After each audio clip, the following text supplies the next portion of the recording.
The island of Kos sits quietly in the Aegean Sea, its limestone cliffs catching the morning light as fishing boats return with their catch. The gentle lapping of waves against ancient stones carries whispers of a legacy that began here over 2,000 years ago. On this small Greek island, a man was born who would revolutionize how humanity understands health, disease, and the sacred relationship between physician and patient. His name was Hippocrates, and his influence stretches across millennia to touch every medical practice, every hospital, and every healing hand in the modern world. It is around 460 BC, and the ancient world is alive with intellectual ferment. Athens is entering its golden age. Socrates walks the agora asking his piercing questions. Democritus ponders the nature of atoms. The great tragedies of Aeschylus and Sophocles move audiences to tears and wonder. Into this world of expanding human knowledge comes a child whose curiosity about the human body and its ailments will reshape medicine forever. But before we explore the revolutionary ideas that earned him the title Father of Medicine, we must understand the world he inherited and the profound transformation he would bring to healing. Medicine before Hippocrates was a realm dominated by gods and spirits. When illness struck, people turned not to physicians but to priests. Disease was divine punishment. Recovery required appeasement of angry deities through ritual, sacrifice, and prayer. The god Asclepius ruled over healing, and his temples served as the primary medical institutions. Patients would sleep in sacred chambers, hoping for divine visions that would reveal their cure. Priests interpreted dreams and prescribed treatments based on religious tradition rather than observation of symptoms. This supernatural approach to medicine was not unique to Greece. Across the ancient world, from Mesopotamia to Egypt, illness was understood as a spiritual crisis requiring spiritual solutions. Egyptian physicians, despite their sophisticated knowledge of anatomy gained through mummification, still attributed disease to demons and evil spirits. Babylonian medical texts mixed practical remedies with elaborate incantations designed to drive out malevolent forces. The human body was seen as a battleground between good and evil, health and sickness, divine favour and divine wrath. But on the island of Kos, a different tradition was quietly taking root. The Asclepieion, the great healing temple dedicated to the god of medicine, had begun to attract physicians who combined religious ritual with careful observation of patients. These early medical practitioners, known as Asclepiads, claimed descent from the god himself and formed a hereditary guild of healers. They passed down their knowledge from father to son, developing techniques that relied increasingly on natural remedies and physical examination rather than purely spiritual intervention. Young Hippocrates was born into this tradition. His father, Heraclides, was an Asclepiad, as was his grandfather Hippocrates. From childhood, he was immersed in a world where healing was both sacred calling and practical craft. He learned to prepare herbal medicines, to observe the progression of diseases, and to understand the delicate balance of forces that governed human health. But unlike his predecessors, Hippocrates possessed a mind that questioned everything, that refused to accept traditional explanations simply because they had always been accepted. The Greece of Hippocrates' youth was undergoing a profound intellectual revolution. Philosophers like Thales and Anaximander had begun to seek natural explanations for natural phenomena.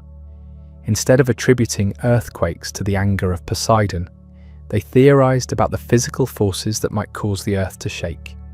Instead of seeing eclipses as omens of doom, they calculated the movements of celestial bodies. This new way of thinking, based on observation and reason rather than myth and tradition, would profoundly influence the young physician growing up on Kos. As Hippocrates matured, he began to apply this rational approach to medicine. He spent countless hours observing patients, noting the progression of their symptoms, recording which treatments worked and which failed.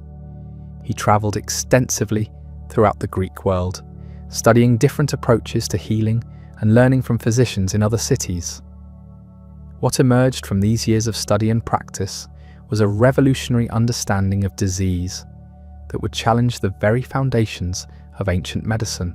The breakthrough came gradually, through careful observation and relentless questioning. Hippocrates noticed that certain diseases seemed to follow predictable patterns. Malaria struck during specific seasons and in particular locations. Epidemic diseases spread from person to person in ways that suggested natural rather than supernatural causes.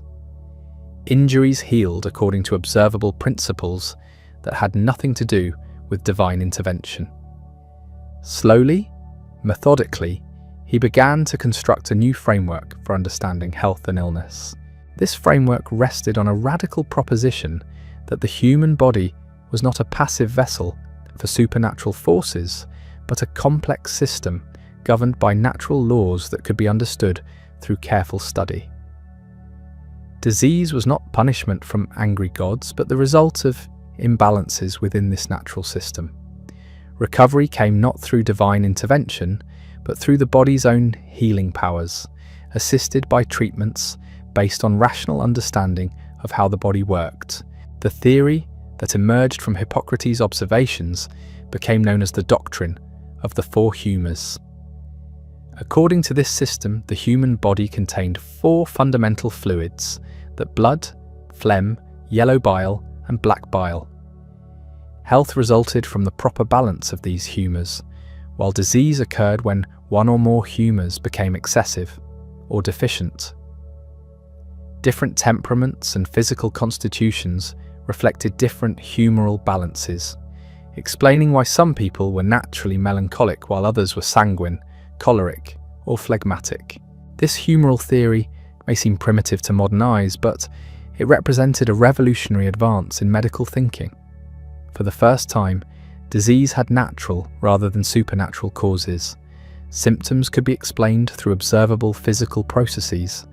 Treatment could be based on rational principles rather than religious ritual. The physician became a scientist as well as a healer, someone who studied the body's workings and applied knowledge systematically rather than relying on divine inspiration.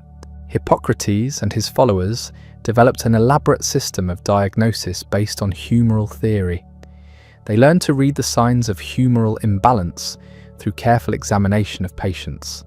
The colour and consistency of urine revealed the state of internal fluids. The appearance of the tongue, the quality of the pulse, the temperature of the skin, all provided clues to the underlying humoral disturbance. By learning to interpret these signs, physicians could not only diagnose current illness, but predict its likely course and outcome. Treatment followed logically from diagnosis. If a patient suffered from an excess of blood, the physician might recommend bloodletting to restore balance. If phlegm was the problem, warming treatments and drying medicines would help. Yellow bile excess called for cooling treatments, while black bile required purging and purification. Diet, exercise, climate, and lifestyle all played crucial roles in maintaining humoral balance and preventing disease. But Hippocrates' revolution extended far beyond medical theory. He transformed the very conception of what it meant to be a physician. In the ancient world, healers had been primarily religious figures, intermediaries between human suffering and divine power. Hippocrates envisioned physicians as natural philosophers, students of the human body who applied reason and observation to understand and treat disease. This new vision of the physician required not only medical knowledge, but moral character of the highest order. Hippocrates understood that people in pain and fear were vulnerable, that the relationship between doctor and patient was inherently unequal and therefore required careful ethical guidelines. He and his followers developed a code of conduct that emphasized the physician's duty to help patients while avoiding harm, to respect patient confidentiality, and to maintain the highest standards of personal and professional behavior. The famous Hippocratic Oath, though probably not written by Hippocrates himself, embodied these ethical principles in a form that has guided physicians for over 2 millennia. The oath required doctors to swear by the gods of healing that they would use their knowledge only for good, never to harm patients, never to assist in suicide or abortion, never to violate the trust placed in them by those seeking help. They promised to live lives of moral purity and to pass on their knowledge only to worthy students who would uphold the same high standards. This emphasis on medical ethics was perhaps Hippocrates' most lasting contribution to medicine. While his theories about humours and disease mechanisms have been superseded by modern science, his insistence that physicians must be guided by moral as well as technical principles remains as relevant today as it was in ancient Greece. Every doctor who takes a medical oath, every hospital that posts ethical guidelines, every medical school that teaches professional responsibility is following in the footsteps of the physician from Corfu, who first understood that healing is as much a moral as a technical endeavour. The practical impact of Hippocratic medicine was immediate and profound. Physicians trained in the new methods began to achieve better results than their traditional counterparts. By focusing on natural causes and treatments, they could often help patients who had not responded to religious healing.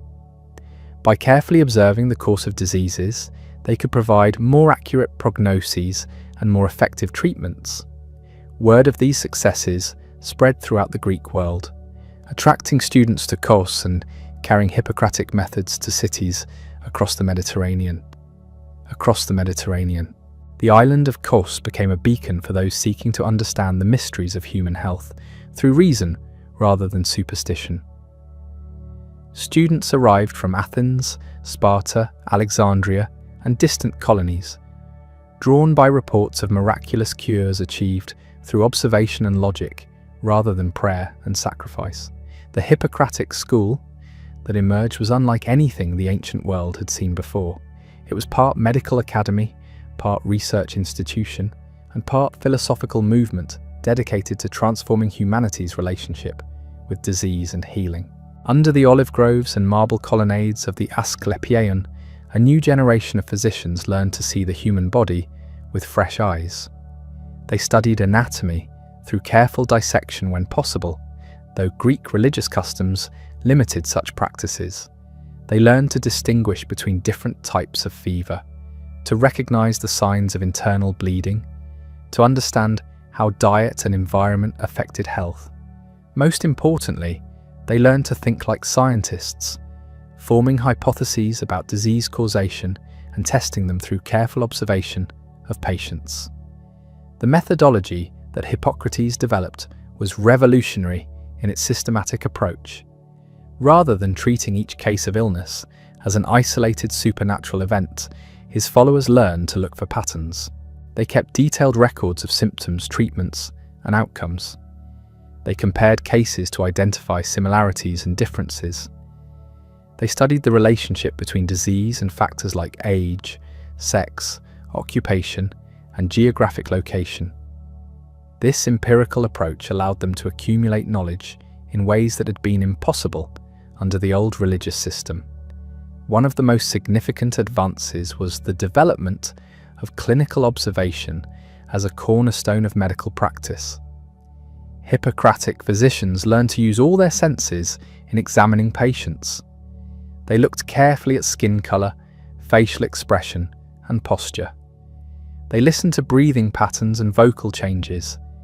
They felt for lumps, swelling, and changes in temperature. They even tasted urine to detect sweetness that might indicate certain diseases. This comprehensive sensory examination became the foundation of diagnostic medicine. The famous work known as the Hippocratic Corpus emerged from this intense period of observation and theorizing.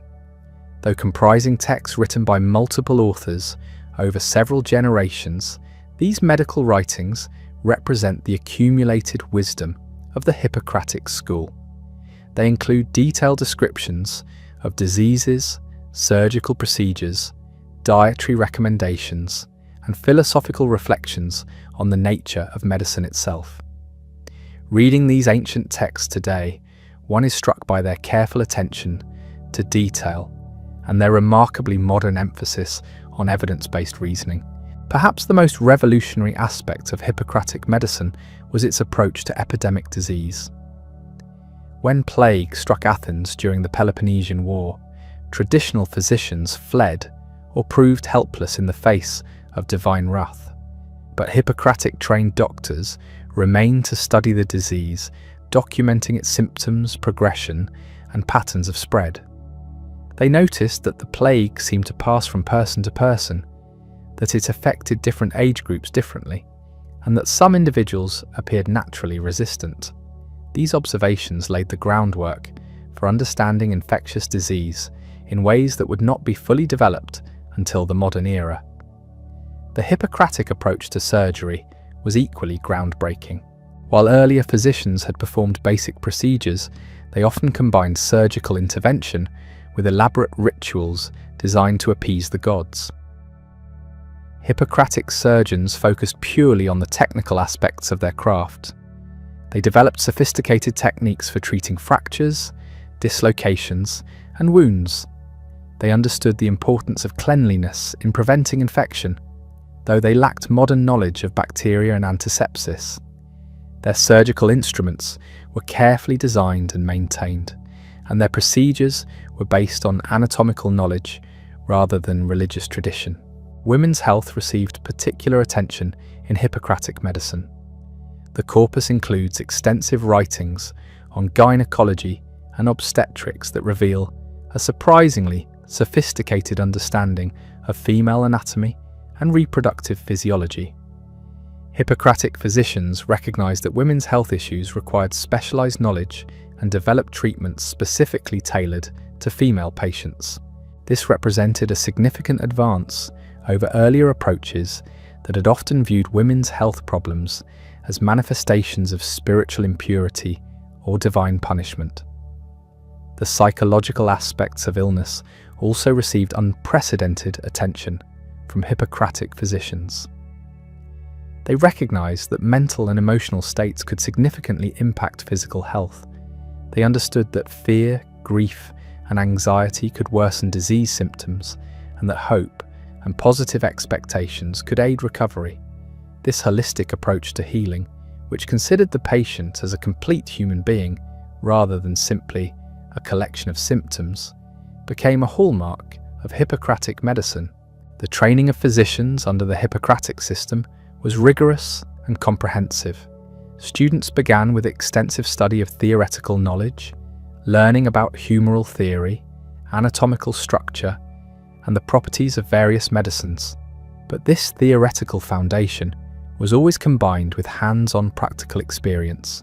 Students accompanied established physicians on their rounds, observing the examination and treatment of patients.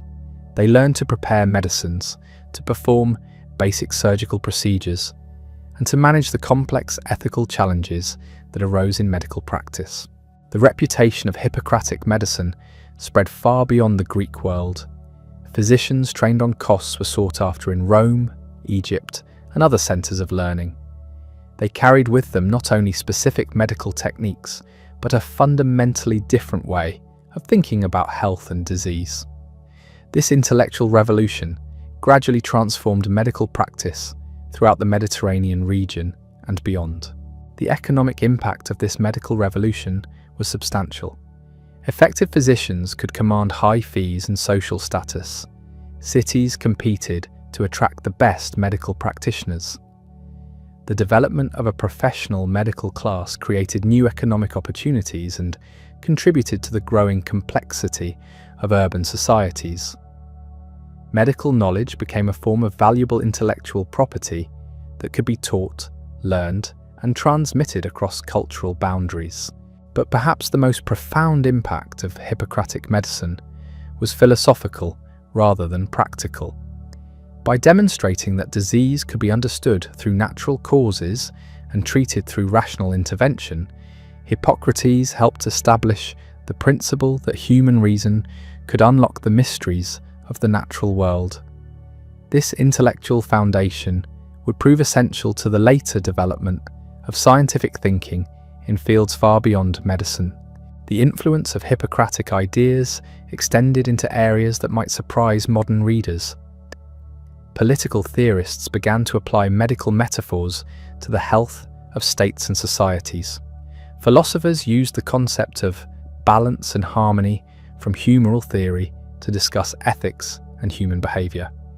Artists and writers drew inspiration from the Hippocratic vision of the human body as a complex but comprehensible system governed by natural laws.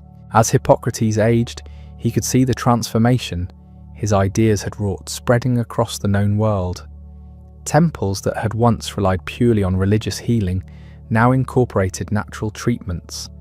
Physicians who had once attributed all disease to divine displeasure now looked for physical causes and rational remedies. Students who had once memorized ancient incantations now learned to observe, question, and reason. The revolution that had begun on a small Greek island was reshaping civilization itself. The transformation was not without resistance.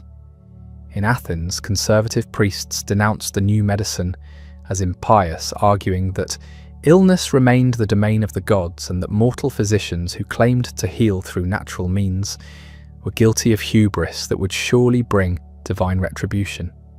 In Sparta, military leaders worried that rational medicine would weaken the warrior spirit by removing the fear of supernatural punishment that helped maintain discipline. Across the Greek world, traditional healers fought to preserve their authority and livelihood against the growing influence of Hippocratic practitioners. Yet the evidence proved irresistible. When Hippocratic physicians successfully treated conditions that had baffled temple healers for generations, when their predictions about disease progression proved accurate, when their natural remedies achieved results that prayers and sacrifices could not match, even the most skeptical observers began to take notice.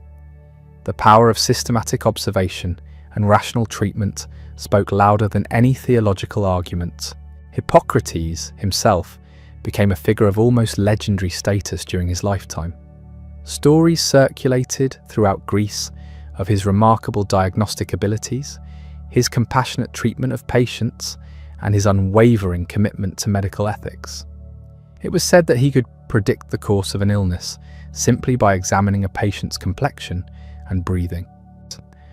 Rulers and common citizens alike sought his services, and his reputation extended far beyond the borders of the Greek world.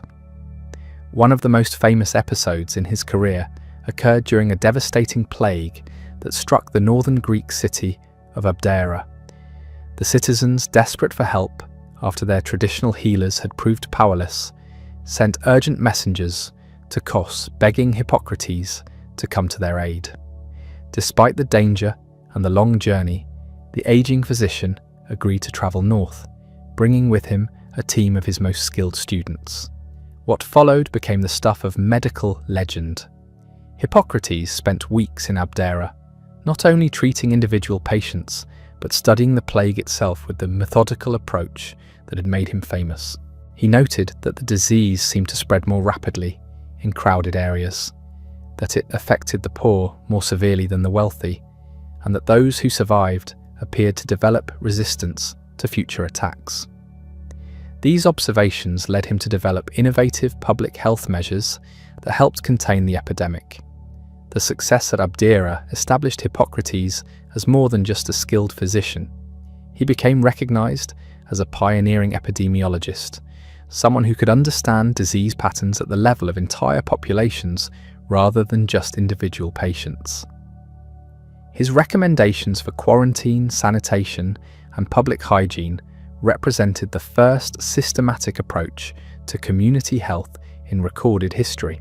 But Hippocrates understood that his greatest contribution would not be any single cure or dramatic intervention. Instead, he focused increasingly on education and the transmission of knowledge. He recognized that the revolution in medical thinking would only survive if it could be passed on to future generations in a systematic and reliable way.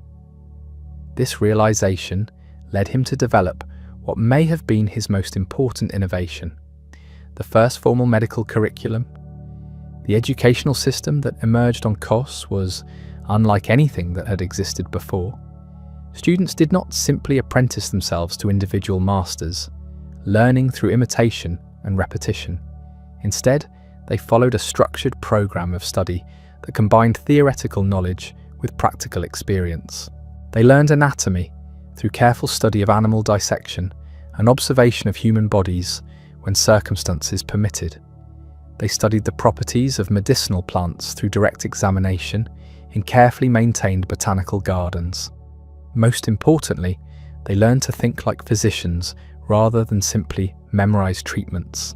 Hippocratic education emphasized the development of clinical reasoning, the ability to observe symptoms, form hypotheses about their causes, and design treatments based on sound theoretical principles.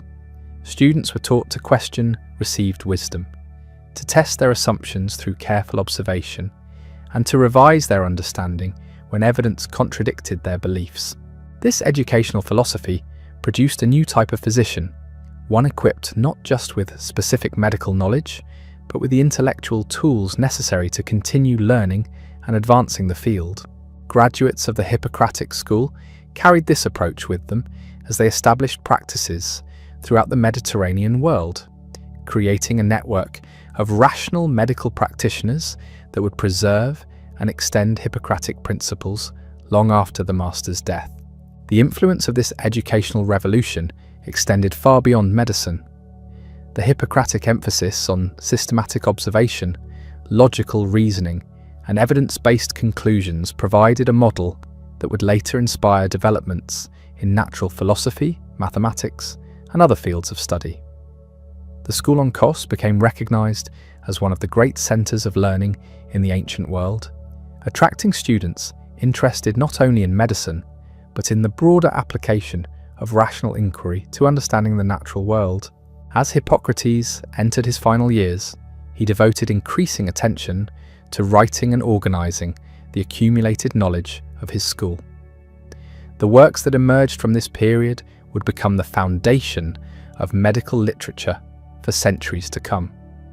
These texts were remarkable not only for their medical content, but for their literary quality and philosophical depth.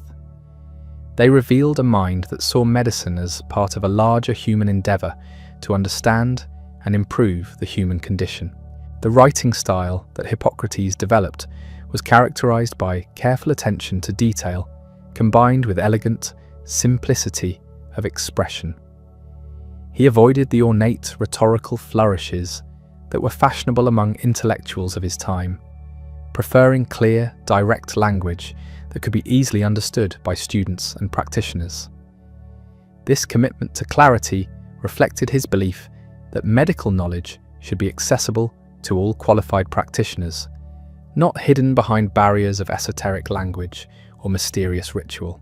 Among his most influential works was a series of case studies that documented actual patient encounters in extraordinary detail. These clinical narratives provided future physicians with models for observation and reasoning that could be applied to their own practice. Each case was presented as a story with a clear beginning, middle, and end, showing how careful observation led to accurate diagnosis and appropriate treatment. The ethical dimensions of medical practice received extensive treatment in Hippocratic writings. These texts explored the complex moral challenges that physicians faced in their daily work, how to balance honesty with compassion when delivering difficult news, how to respect patient autonomy while providing necessary guidance, how to maintain professional boundaries while offering emotional support. These discussions established medicine as not merely a technical craft, but as a moral discipline requiring the highest standards of personal character. The economic aspects of medical practice also received attention in Hippocratic writings. The master understood that physicians needed to earn a living from their work, but he insisted that financial considerations should never override the duty to help those in need. He developed guidelines for setting fees that took into account both the physician's needs and the patient's ability to pay. He also established the principle that emergency care should be provided regardless of the patient's ability to compensate the physician. The relationship between medicine and politics became an increasingly important theme in Hippocratic thought. He recognized that the health of individuals was closely connected to the health of their communities, and that physicians had a responsibility to advocate for public policies that promoted health and prevented disease. This political dimension of medicine would become increasingly important as Greek city-states faced challenges from warfare, trade, and cultural change.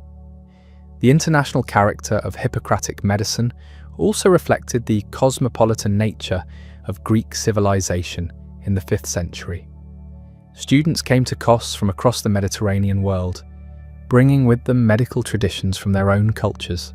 Hippocrates encouraged this exchange of knowledge, recognizing that medical truth could be found in many different traditions if approached with proper scientific methodology. Egyptian medical knowledge, with its sophisticated understanding of surgery and anatomy, was carefully studied and incorporated into Hippocratic practice, where it proved valuable. Mesopotamian astronomical observations contributed to understanding of seasonal patterns in disease occurrence. Persian and Indian approaches to pharmacology expanded the range of available treatments. This synthesis of diverse medical traditions under the unifying framework of rational inquiry created a truly international medical science. The legacy of this international approach would prove crucial to the preservation and transmission of Hippocratic medicine. As political conditions changed and Greek independence declined, the network of physicians trained in Hippocratic methods ensured that medical knowledge could survive the fall of particular cities or kingdoms.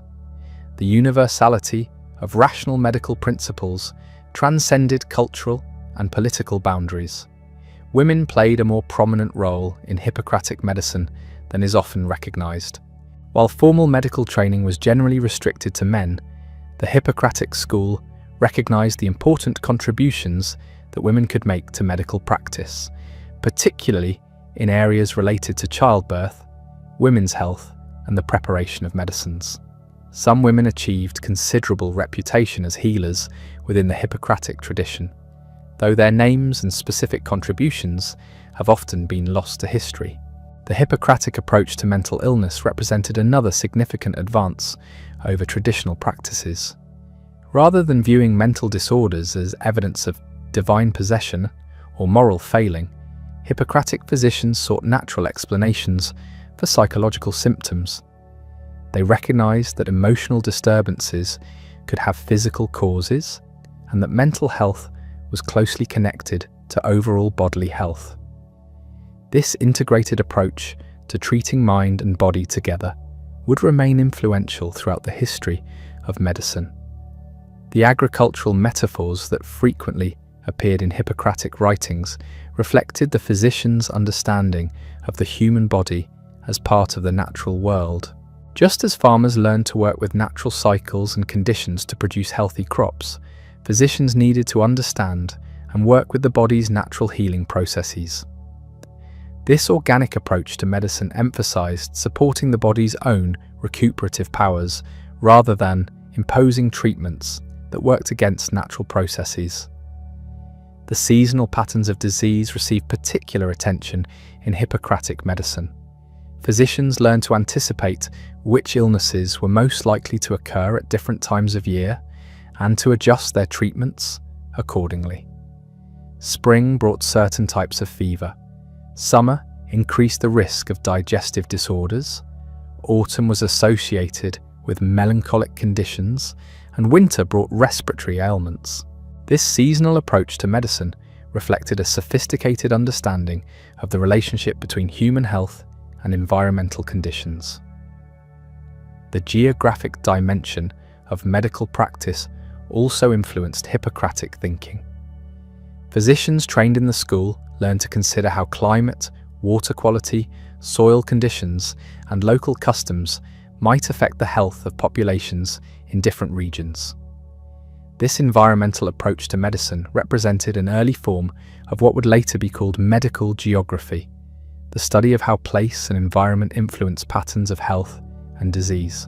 As the influence of Hippocratic medicine spread throughout the ancient world, it began to encounter and interact with other systematic approaches to healing. In Alexandria, Greek physicians worked alongside Egyptian temple healers and scholars from across the known world. This cosmopolitan environment fostered continued innovation and development of medical knowledge, ensuring that Hippocratic principles would continue to evolve rather than becoming rigid dogma. The Library of Alexandria became a crucial repository for Hippocratic texts, ensuring their preservation and continued study by future generations of physicians. Scholars working in the library created systematic catalogues of medical knowledge, comparing different versions of texts and working to establish authoritative editions that could be copied and distributed throughout the Mediterranean world. The translation of Hippocratic works into other languages marked another crucial step in the international spread of rational medicine. As Greek political influence waned, the medical knowledge developed on Kos found new life in Latin, Arabic, and other languages. Each translation process involved careful consideration of how to convey not just the literal meaning of the texts, but their underlying scientific and philosophical principles. The Roman conquest of Greece in the 2nd century BC marked a pivotal moment for Hippocratic medicine. Rather than suppressing Greek intellectual achievements, the pragmatic Romans recognized the value of Hippocratic medical knowledge and eagerly adopted it into their own healthcare systems. Roman physicians traveled to Greek centers of learning to study the classical texts, and many Greek doctors were brought to Rome as slaves or hired practitioners, carrying with them centuries of accumulated medical wisdom. The Roman military machine, with its vast armies campaigning across 3 continents, provided an unprecedented laboratory for testing and refining Hippocratic medical principles. Military physicians applied the systematic observation methods developed on Kos to treating battlefield injuries, epidemic diseases that swept through army camps, and the health challenges of soldiers serving in diverse climates from Britain to Egypt. These practical applications led to significant advances in trauma surgery, public health measures, and preventive medicine. Roman engineering capabilities allowed for the implementation of public health measures that would have been impossible in earlier eras. The construction of elaborate aqueduct systems brought clean water to major cities, while sophisticated sewage systems removed waste that could harbour disease. Roman physicians, trained in Hippocratic principles, recognized the connection between environmental conditions and public health, advising engineers on the medical implications of urban planning decisions. The establishment of the first hospitals, called valetudinaria, represented a revolutionary application of Hippocratic organizational principles to medical care. These institutions, initially designed to treat injured soldiers and gladiators, embodied the Hippocratic emphasis on systematic observation and record-keeping. Patients were organized into wards based on their conditions, treatments were standardized according to established protocols, and outcomes were carefully documented to improve future care. Roman legal traditions also embraced aspects of Hippocratic medical ethics. The concept of professional responsibility, so central to the Hippocratic Oath, found expression in Roman law governing medical practice. Physicians could be held legally accountable for gross negligence or malpractice, establishing precedents for professional regulation that would influence legal systems for centuries to come. The wealthy Roman elite's enthusiasm for Greek culture and learning created a thriving market for medical services based on Hippocratic principles. Private physicians attending to aristocratic families commanded enormous fees and social status, but they were expected to demonstrate mastery of classical medical texts and to practice according to established ethical standards. This patronage system provided economic support for continued medical research and education. The diversity of the Roman Empire also created new opportunities for medical knowledge to cross cultural boundaries. Egyptian physicians brought their expertise in surgical procedures and pharmaceutical preparations. Celtic healers contributed knowledge of local medicinal plants. Persian doctors shared their understanding of eye diseases and mental disorders.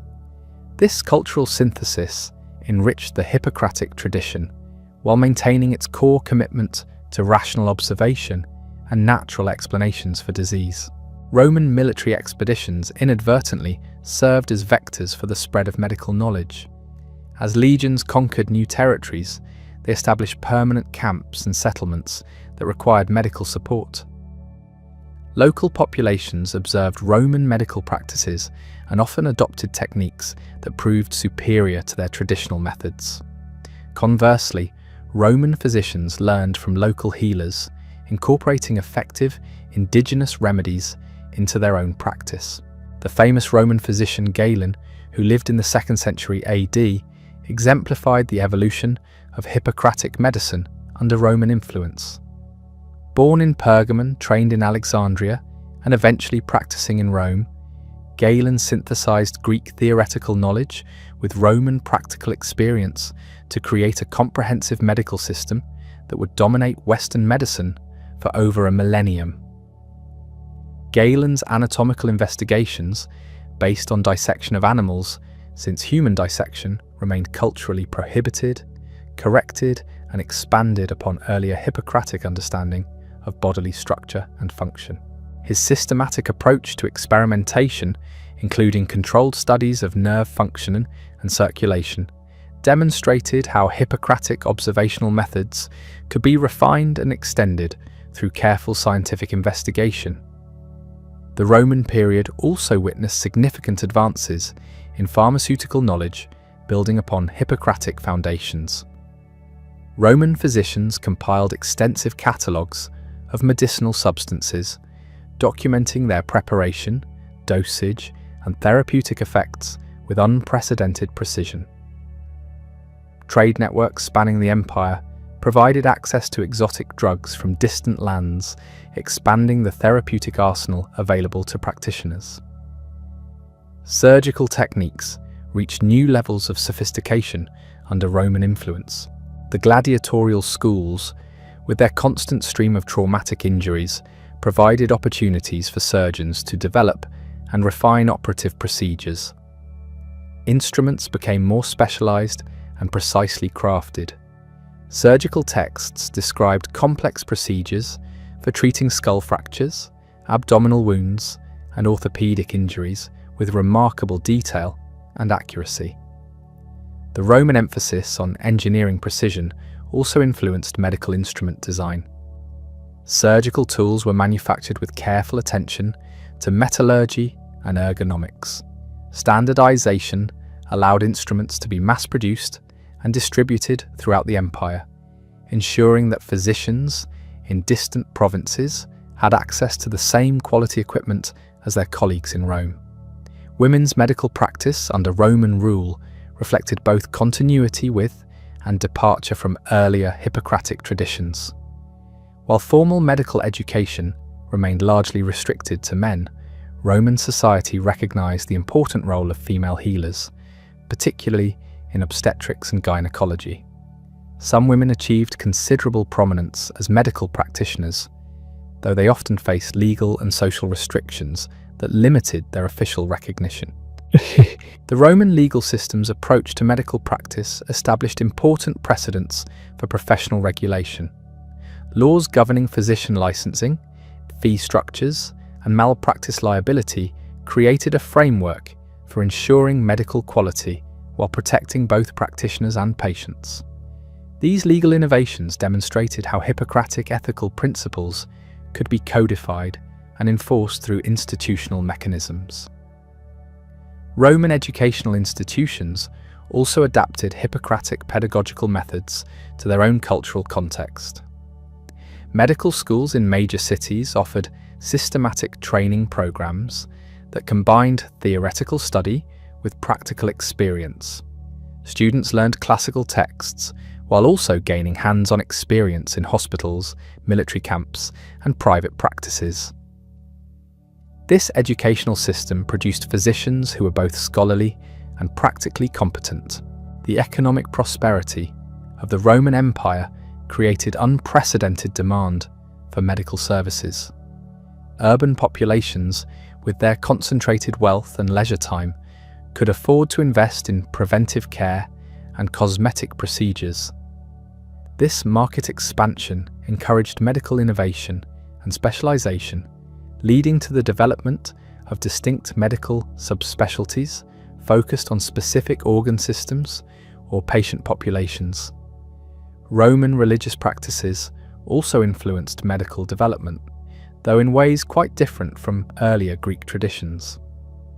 While Romans maintained formal respect for traditional healing deities, their practical approach to religion allowed for greater integration of natural and supernatural explanations for disease. This religious pragmatism created space for continued development of rational medical approaches within a culturally acceptable framework. The imperial bureaucracy's record-keeping capabilities enabled unprecedented documentation of medical knowledge and practice. Official reports from military campaigns, provincial administrators, and urban magistrates provided detailed information about disease patterns, treatment outcomes, and public health conditions across the empire. This systematic documentation created a vast database of medical information that could be analysed for patterns and trends. Roman engineering capabilities also enabled the construction of elaborate medical facilities that would have been impossible in earlier periods. Bath complexes, with their sophisticated heating and water systems, provided therapeutic environments for treating various chronic conditions. These facilities demonstrated how engineering knowledge could be applied to medical purposes, creating healing environments that supported rather than hindered recovery. The Roman postal system facilitated rapid communication between medical practitioners across vast distances. Physicians could share information about new treatments, consult with colleagues about difficult cases, and coordinate responses to epidemic diseases. This communication network created an early version of the professional medical community that would become essential to continued scientific progress. Trade networks spanning 3 continents brought exotic medicinal substances to Roman markets. Spices from India, herbs from Northern Europe, and minerals from Africa expanded the pharmacological resources available to practitioners. This global access to therapeutic materials encouraged experimentation with new treatments and combinations of existing remedies. The Roman military's systematic approach to logistics also influenced medical supply management. Army Medical Corps developed standardized lists of essential medicines and instruments, established procedures for maintaining medical supplies during campaigns, and created protocols for training field medics. These organizational innovations demonstrated how military efficiency could be applied to medical practice. Roman urban planning incorporated medical knowledge in unprecedented ways. City designers considered factors like air quality, water drainage, and waste disposal when laying out new settlements. Public buildings were positioned to take advantage of favorable microclimates. Markets were organized to minimize the spread of disease. These planning decisions reflected growing understanding of environmental factors in public health. The Roman legal tradition's emphasis on written law also influenced medical documentation. Physicians began maintaining detailed written records of patient encounters, treatment protocols, and therapeutic outcomes. This documentation served both legal and educational purposes, providing evidence in case of malpractice claims, while also creating teaching materials for future practitioners. Roman technological innovations enhanced medical practice in numerous ways. Improved metallurgy produced stronger, sharper surgical instruments. Advanced glass-making techniques enabled the production of more precise measuring devices for pharmaceutical preparations. Better transportation systems allowed for more rapid response to medical emergencies and epidemic diseases. The cosmopolitan nature of Roman society also created new challenges for medical practice. Physicians serving diverse populations needed to understand how cultural differences might affect patient communication, treatment compliance, and therapeutic outcomes. This cultural competency became an important aspect of medical training and professional development. Roman architectural innovations influenced the design of medical facilities. The use of concrete and advanced engineering techniques allowed for the construction of large, well-ventilated hospitals with sophisticated water and waste management systems. These buildings provided healing environments that embodied Hippocratic principles about the relationship between environment and health. The Roman emphasis on practical education also influenced medical training methods. Students learned through apprenticeships that combined theoretical study with hands-on experience under the supervision of established practitioners. This educational approach ensured that new physicians developed both intellectual understanding and practical skills necessary for effective medical practice. As the Roman Empire reached its zenith, Hippocratic medicine had evolved into a sophisticated system of healthcare that served populations across 3 continents. The rational, observational approach, pioneered on the small Greek island of Kos, had been tested, refined and validated through centuries of practical application. Yet the greatest challenges to this medical tradition still lay ahead, as political upheaval and cultural transformation would test its resilience and adaptability.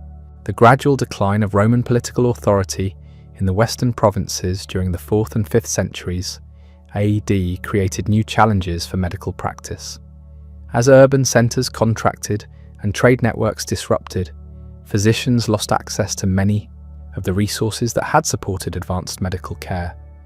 Libraries were abandoned or destroyed, medical schools closed, and the systematic documentation that had preserved medical knowledge for centuries began to break down. However, the eastern portion of the Roman Empire, centered in Constantinople, maintained much stronger continuity with classical medical traditions. Byzantine physicians continued to study and practice according to Hippocratic principles, preserving important texts and maintaining educational institutions that would prove crucial for the eventual transmission of medical knowledge to later civilizations. The rise of Christianity as the dominant religion of the Roman Empire created both opportunities and challenges for Hippocratic medicine. Christian emphasis on charity and care for the sick provided strong motivation for medical practice and hospital construction. Early Christian hospitals, often associated with monasteries, maintained high standards of patient care based on classical medical principles. At the same time, some Christian theologians questioned whether the rational, naturalistic approach of Hippocratic medicine was compatible with faith in divine providence and miraculous healing. This theological tension would persist throughout the medieval period, influencing how medical knowledge was preserved, transmitted, and developed within Christian societies. The monastic movement proved particularly important for the preservation of medical texts. Monks copying manuscripts in monastery scriptoriums ensured that key works of classical medicine survived the political chaos of the early medieval period. While some medical knowledge was undoubtedly lost, the core principles of Hippocratic medicine were maintained through these religious institutions. The monastic scriptoriums of medieval Europe became unlikely guardians of ancient wisdom, their candlelit chambers echoing with the scratch of quills, preserving Hippocratic texts for posterity. Brother scribes, many with no medical training themselves, carefully copied Greek and Latin manuscripts, sometimes adding their own marginal notes and observations. These religious communities understood that healing the sick was a Christian duty, and they recognized the value of systematic medical knowledge in fulfilling that obligation. The monastery infirmaries became laboratories where ancient theory met medieval practice. Monks trained in basic medical care applied Hippocratic principles to treating their brothers and the surrounding communities. They maintained herb gardens based on classical pharmaceutical texts, prepared medicines according to traditional formulas, and observed the progression of diseases with the methodical attention that monastic life encouraged. This practical application helped keep medical knowledge alive during centuries when formal medical education had largely disappeared. The Islamic conquest of much of the former Roman Empire paradoxically proved crucial for preserving and advancing Hippocratic medical traditions. As Arab armies swept across the Middle East, North Africa, and into Spain, they encountered sophisticated medical practices in the conquered territories.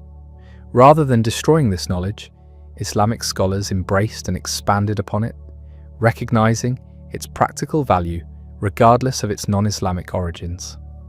The translation movement that flourished in Baghdad during the 8th and 9th centuries represented one of history's greatest intellectual achievements.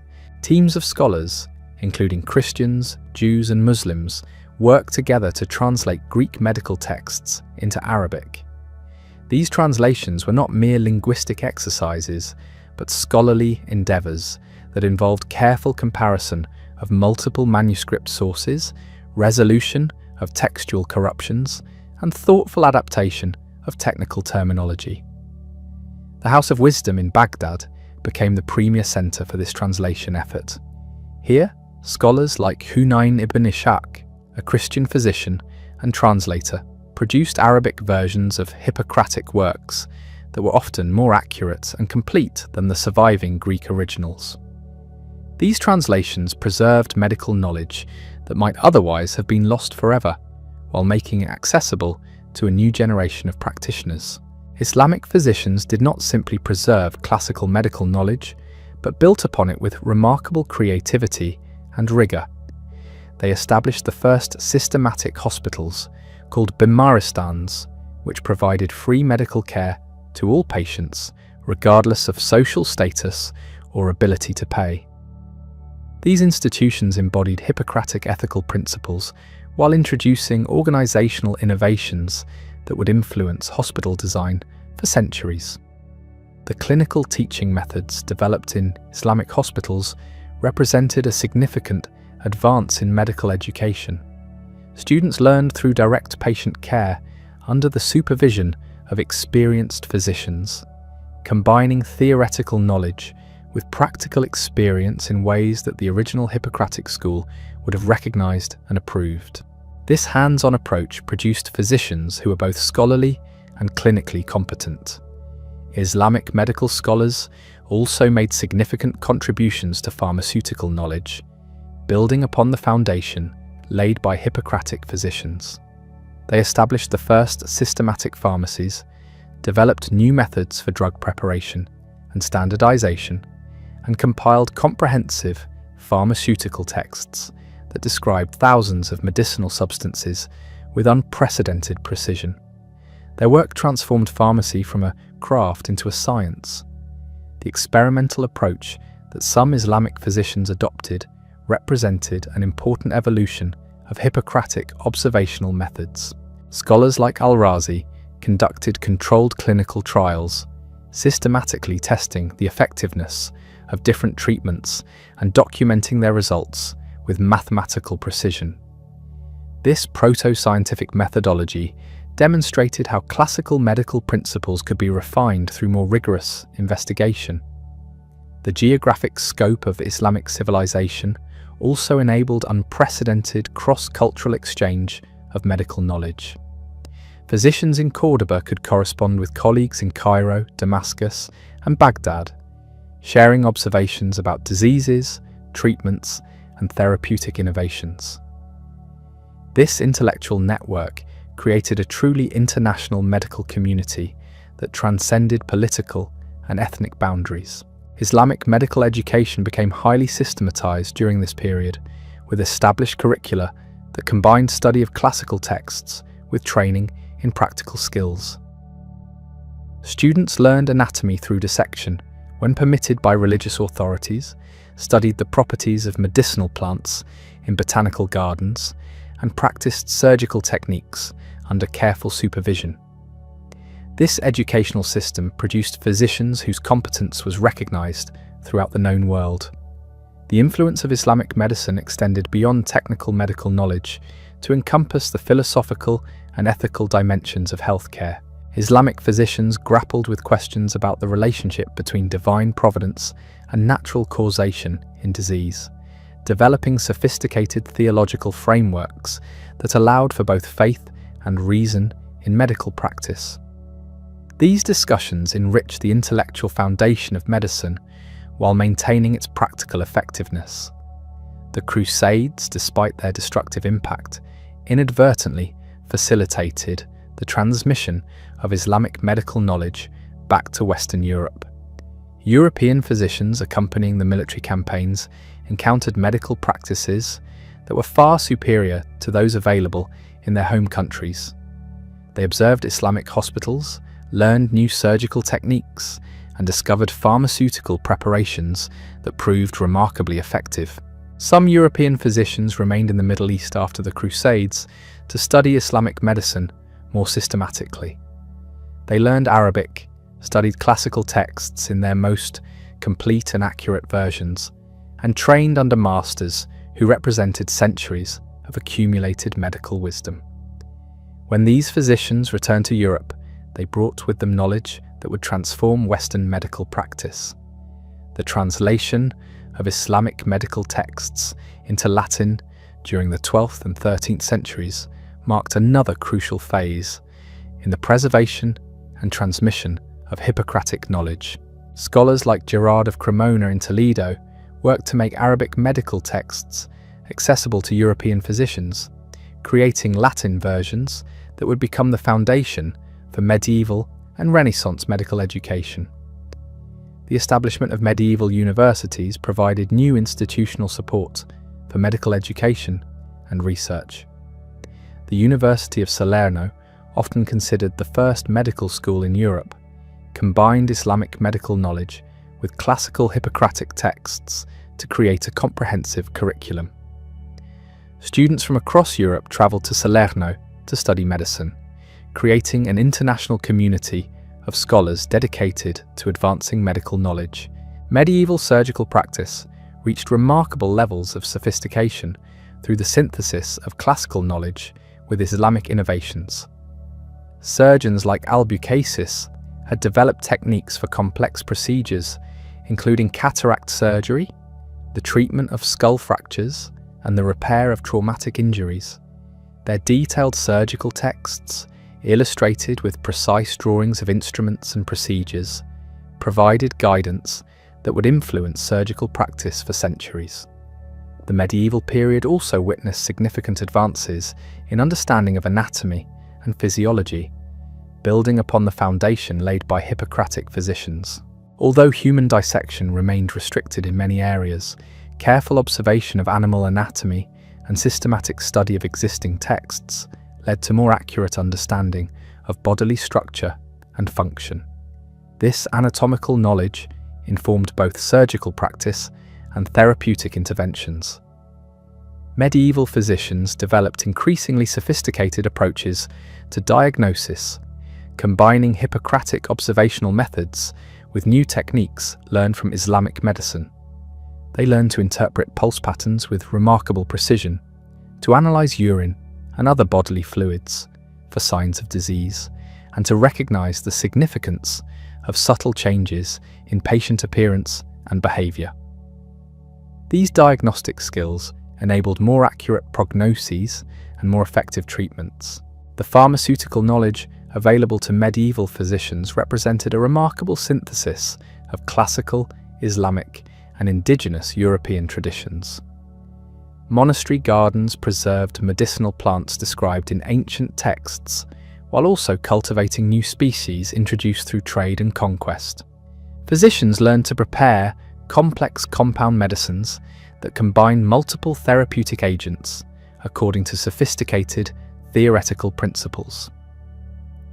The Black Death that swept across Europe in the 14th century provided a devastating test of medieval medical knowledge and practice.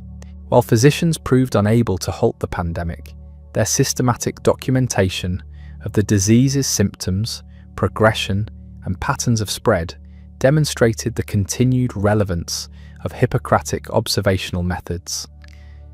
Their efforts to understand and combat the plague laid groundwork for later advances in epidemiology and public health.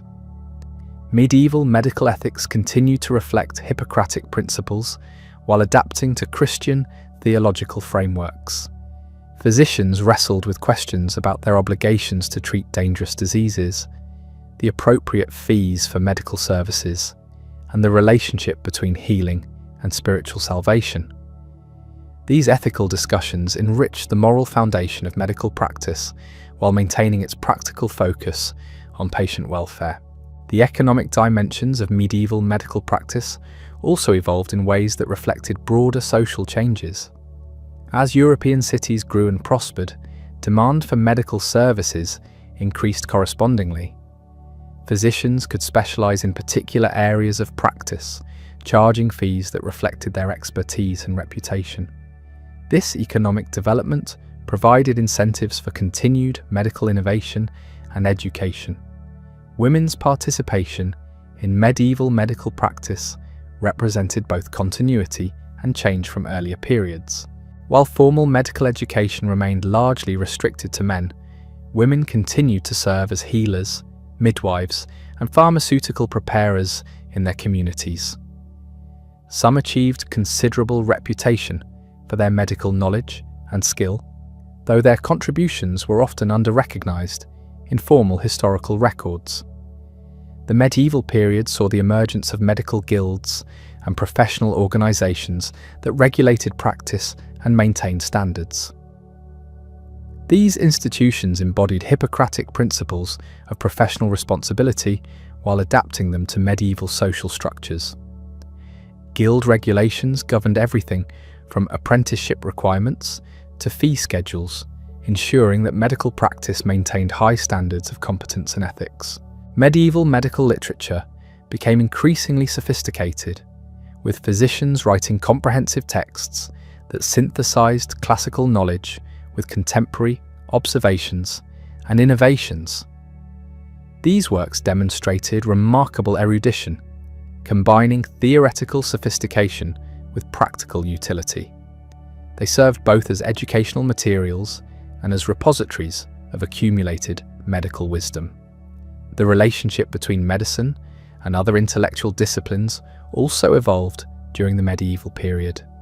Physicians studied mathematics, astronomy, and natural philosophy, recognizing that medical knowledge was part of a larger understanding of the natural world. This interdisciplinary approach enriched medical theory while maintaining its practical focus on healing and patient care. As the medieval period drew to a close, Hippocratic medicine had survived and evolved through more than 18 centuries of political upheaval, cultural transformation, and intellectual development. The rational, observational approach pioneered on the Greek island of Kos had proven remarkably adaptable, maintaining its core principles while incorporating new knowledge and techniques from diverse sources. The foundation was now set for the revolutionary changes that would characterize the Renaissance and the dawn of modern medicine. The Renaissance represented a watershed moment for medical knowledge. As European scholars rediscovered classical texts in their original languages and began to question medieval interpretations that had accumulated over centuries. The fall of Constantinople in 1453 brought Greek scholars and manuscripts to Western Europe, providing access to Hippocratic works in their original form rather than through multiple layers of translation and commentary. Humanist scholars applied new techniques of textual criticism to medical manuscripts, comparing different versions and attempting to establish more accurate texts. This scholarly work revealed that medieval medicine had often misunderstood or misrepresented classical teachings, creating opportunities for significant corrections and improvements. The rediscovery of authentic Hippocratic texts provided inspiration for a return to empirical observation and rational inquiry. The invention of printing revolutionized the dissemination of medical knowledge, making classical texts widely available for the first time. Physicians could now own personal copies of Hippocratic works rather than relying on handwritten manuscripts that were expensive and often inaccurate.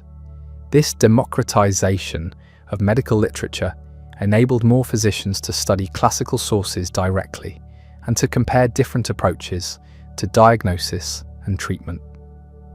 Renaissance anatomists like Andreas Vesalius challenged medieval authorities by conducting systematic human dissections and comparing their observations with classical descriptions. Their work revealed numerous errors in traditional anatomical knowledge, while confirming the accuracy of many Hippocratic observations. This return to direct observation exemplified the Renaissance revival of Hippocratic methodology. The artistic achievements of the Renaissance also influenced medical illustration and documentation. Physicians commissioned detailed anatomical drawings that combined artistic skill with scientific accuracy, creating visual representations of the human body that surpassed anything available in earlier periods. These illustrations enhanced medical education while demonstrating the continuing relevance of careful observation in medical practice. Renaissance medical education underwent significant reforms based on rediscovered classical principles. Universities established new curricula that emphasized direct study of ancient texts rather than medieval commentaries. Students learned to read Greek and Latin sources in their original languages, gaining access to the full richness of classical medical thought. This educational approach produced physicians who were both more scholarly and more empirically oriented than their medieval predecessors. The Renaissance emphasis on individual achievement and intellectual independence also influenced medical practice. Physicians gained greater social status and professional autonomy, enabling them to challenge traditional authorities and pursue innovative approaches to diagnosis and treatment. This intellectual freedom created conditions favorable for significant medical advances while maintaining connection to classical foundations. Renaissance exploration and trade expanded the pharmaceutical resources available to physicians, introducing new medicinal plants and compounds from the Americas, Asia, and Africa.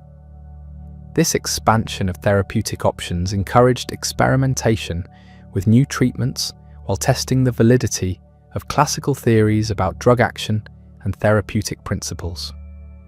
The integration of New World medicines with classical pharmacological knowledge represented a significant evolution in therapeutic practice.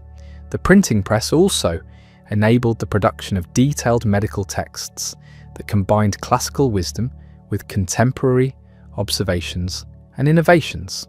Renaissance physicians wrote comprehensive works that synthesized traditional knowledge with their own clinical experience, creating medical literature that was both scholarly and practically useful. These texts influenced medical education and practice throughout Europe and beyond. Renaissance scientific instruments enhanced the precision of medical observation and measurement. Improved lenses enabled more detailed anatomical study, while better scales and measuring devices allowed for more accurate pharmaceutical preparations. These technological advances supported the Hippocratic emphasis on careful observation while extending the range of phenomena that could be systematically studied. The Renaissance revival of classical learning also renewed interest in the philosophical and ethical dimensions of medical practice. Physicians studied Hippocratic writings on medical ethics with renewed attention, adapting classical principles to contemporary circumstances while maintaining their essential spirit. This ethical revival strengthened the professional identity of physicians while reinforcing their commitment to patient welfare. As the Renaissance gave way to the early modern period, The Hippocratic tradition had once again demonstrated its remarkable adaptability and enduring relevance. The rational, observational approach that had originated in ancient Greece continued to inspire medical innovation while providing ethical and intellectual foundations that would support the revolutionary advances of the coming scientific age. The journey from the healing temples of Kos to the anatomical theatres of Renaissance Europe revealed the profound continuity that underlies the apparent discontinuities of medical history. History, the dawn of the 17th century, brought with it a spirit of inquiry that would fundamentally challenge the foundations upon which medical knowledge rested. As telescopes revealed new worlds in the heavens and microscopes unveiled hidden realms in drops of pond water, physicians began to question whether the ancient wisdom they had inherited could withstand the scrutiny of systematic investigation. The age of empirical science was dawning, and with it came both validation and revolution for the medical traditions that traced their lineage back to the sacred groves of Kos. The mechanical philosophy that emerged during this period offered a radically new way of understanding the human body. Rather than viewing it as a harmonious balance of mystical humours, natural philosophers began to conceive of bodily functions in terms of mechanical processes that could be measured, predicted, and controlled. The heart became a pump, the lungs a bellows, the digestive system a chemical laboratory. This mechanistic vision seemed to threaten the holistic approach that had characterized Hippocratic medicine for over 2 millennia. Yet beneath the surface of apparent revolution lay profound continuities with the classical tradition. The emphasis on careful observation, systematic documentation, and rational analysis that characterized the new science owed much to the methodological foundations laid down by Hippocrates and his followers. When William Harvey traced the circulation of blood through careful dissection and mathematical calculation, he was applying techniques of empirical investigation that would have been familiar to physicians trained in the ancient schools. The controversy that erupted over Harvey's discoveries revealed the tension between innovation and tradition that marked this transitional period. Conservative physicians, trained in classical theories of blood movement, initially rejected Harvey's claims about circulation. They argued that such radical departures from ancient authority threatened the entire foundation of medical knowledge. Yet Harvey himself consistently appealed to Hippocratic principles of observation and reasoning, claiming that his discoveries represented a return to authentic classical methodology rather than a departure from it. The development of new scientific instruments transformed the possibilities for medical observation during this period. The compound microscope revealed previously invisible structures in blood, tissue, and other bodily substances. Thermometers enabled precise measurement of body temperature, while improved anatomical preparations allowed for more detailed study of organ systems. These technological advances enhanced the physician's ability to observe and document natural phenomena with unprecedented accuracy. The establishment of scientific societies provided new institutional frameworks for sharing medical knowledge and coordinating research efforts. The Royal Society of London and similar organisations created forums where physicians could present their observations, debate interpretations, and collaborate on investigations. These institutions embodied Hippocratic ideals of collective inquiry while extending them through more systematic and rigorous methodologies. The controversy over inoculation against smallpox illustrated both the persistence of classical medical principles and their adaptation to new circumstances.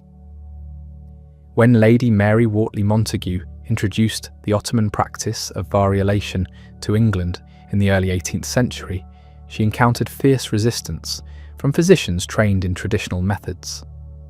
Yet supporters of inoculation appealed to Hippocratic principles of empirical observation, arguing that the evidence of successful prevention outweighed theoretical objections.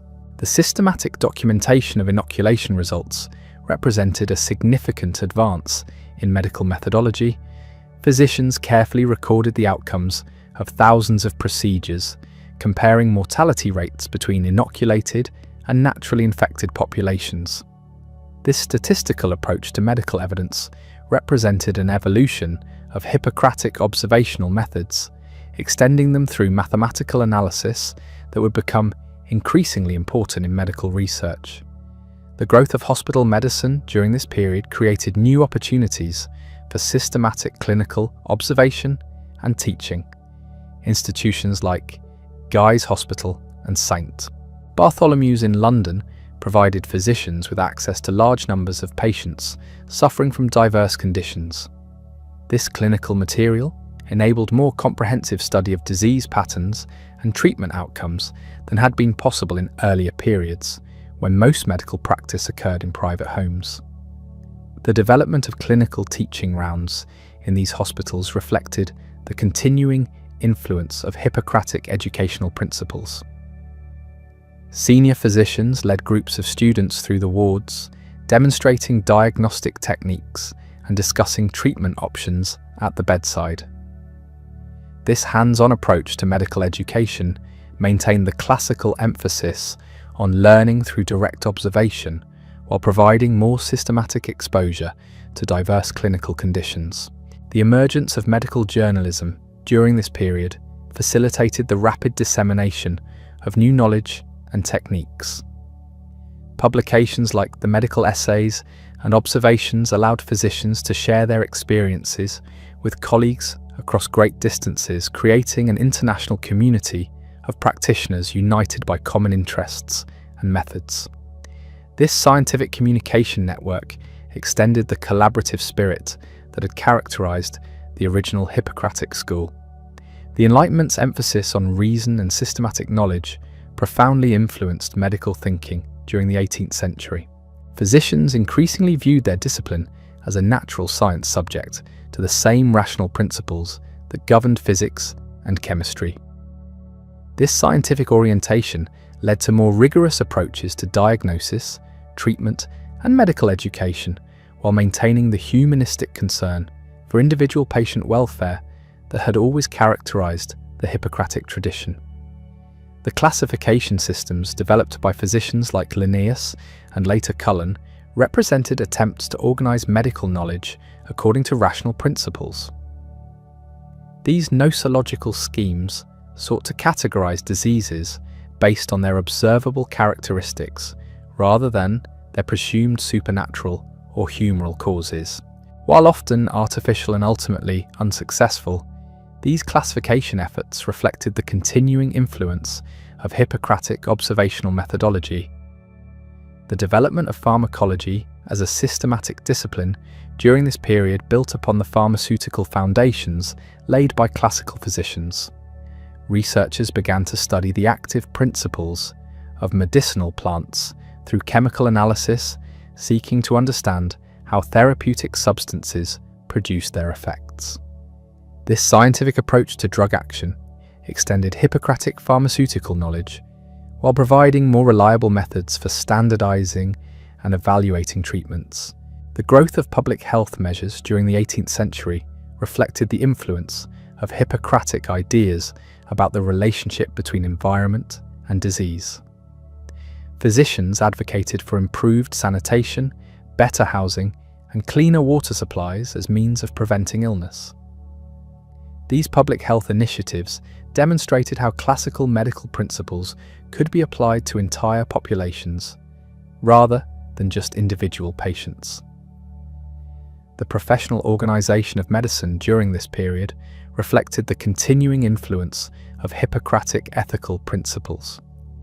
Medical colleges and licensing bodies established standards for education, practice, and professional conduct that drew heavily upon classical traditions. These regulatory frameworks sought to ensure that physicians maintained the high standards of competence and character that had characterized the medical profession since ancient times. The emergence of medical specialization during the late 18th and early 19th centuries represented both an evolution and a potential threat to Hippocratic holistic approaches. As physicians focused increasingly on particular organ systems or disease categories, there was risk of losing the comprehensive view of the patient that had always characterized classical medicine. Yet the best specialists maintained the Hippocratic commitment to treating the whole person rather than merely addressing isolated symptoms. The development of vaccination by Edward Jenner represented a triumph of empirical observation over theoretical prejudice. Jenner's careful documentation of his experiments with cowpox inoculation demonstrated how classical methods of clinical investigation could lead to revolutionary therapeutic advances. His work validated the Hippocratic emphasis on learning from direct experience, rather than relying solely on inherited authority. The resistance that Jenner encountered from some medical authorities illustrated the tension between innovation and tradition that had always characterized medical progress. Conservative physicians questioned whether such radical departures from established practice could be safe or effective. Yet Jenner's systematic approach to documenting his results and his careful attention to patient welfare embodied the best aspects of the Hippocratic tradition. The statistical analysis of vaccination, results pioneered by physicians like John Haygarth, represented an important methodological advance in medical research. By comparing outcomes between vaccinated and unvaccinated populations, these investigators developed more rigorous approaches to evaluating therapeutic effectiveness. This quantitative methodology extended Hippocratic observational principles through mathematical techniques that would become increasingly important in medical science. The growth of medical literature during this period created new challenges and opportunities for preserving and transmitting medical knowledge. The proliferation of medical journals, textbooks, and treatises made vast amounts of information available to practitioners, while also creating problems of information management and quality control. Physicians needed to develop new skills for evaluating and synthesizing the growing body of medical literature. The internationalization of medical knowledge during the 18th century reflected the continuing influence of the cosmopolitan spirit that had characterized Hippocratic medicine from its origins. Physicians corresponded with colleagues across national boundaries, sharing observations about diseases, treatments, and therapeutic innovations. This global exchange of medical information demonstrated how scientific knowledge could transcend political and cultural divisions. The emergence of medical chemistry during this period provided new tools for understanding bodily functions and drug actions. Chemists like Antoine Lavoisier applied systematic experimental methods to studying metabolic processes, revealing the chemical basis of respiration and other vital functions. This scientific approach to physiology extended Hippocratic naturalistic explanations of health and disease through more precise analytical methods. The development of pathological anatomy during the late 18th century created new opportunities for understanding disease processes. Physicians like Giovanni Morgagni systematically correlated clinical symptoms with anatomical changes observed at autopsy, establishing more precise connections between patient complaints and underlying pathological processes. This anatomical clinical approach refined Hippocratic diagnostic methods through more detailed structural knowledge. The French Revolution's impact on medical education and practice illustrated how political upheavals could both threaten and advance medical knowledge. While the revolution disrupted traditional medical institutions, it also created opportunities for educational reform based on more rational and egalitarian principles. The new medical schools established during this period emphasized practical clinical training and scientific methodology while maintaining commitment to professional ethics and patient care. The emergence of percussion as a diagnostic technique by Leopold Auenbrugger demonstrated how careful observation could reveal previously hidden aspects of disease. Auenbrugger's systematic study of the sounds produced by tapping the chest provided physicians with new methods for detecting internal pathological changes. This diagnostic innovation exemplified the continuing relevance of Hippocratic observational principles while extending them through more sophisticated techniques. The development of medical statistics during this period represented a significant advance in understanding disease patterns and treatment outcomes. Physicians began to analyze mortality data, epidemic patterns, and therapeutic results using mathematical methods that provided more reliable evidence than individual case observations alone. This quantitative approach to medical evidence extended Hippocratic empiricism through more rigorous analytical frameworks. The growth of medical societies and professional organizations during the late 18th and early 19th centuries created new institutional frameworks for maintaining standards and advancing knowledge. These organizations provided forums for sharing clinical experiences, debating therapeutic approaches, and establishing professional guidelines. They embodied Hippocratic ideals of collective inquiry and professional responsibility while adapting them to changing social circumstances. The emergence of medical ethics as a formal discipline during this period reflected the continuing influence of Hippocratic moral principles. Physicians like Thomas Percival wrote systematic treatises on professional conduct that drew heavily upon classical ethical traditions while addressing contemporary challenges. These ethical frameworks sought to maintain the high moral standards that had always characterized the medical profession. The development of clinical medicine as a distinct approach to medical practice during the early 19th century represented a synthesis of classical and modern approaches.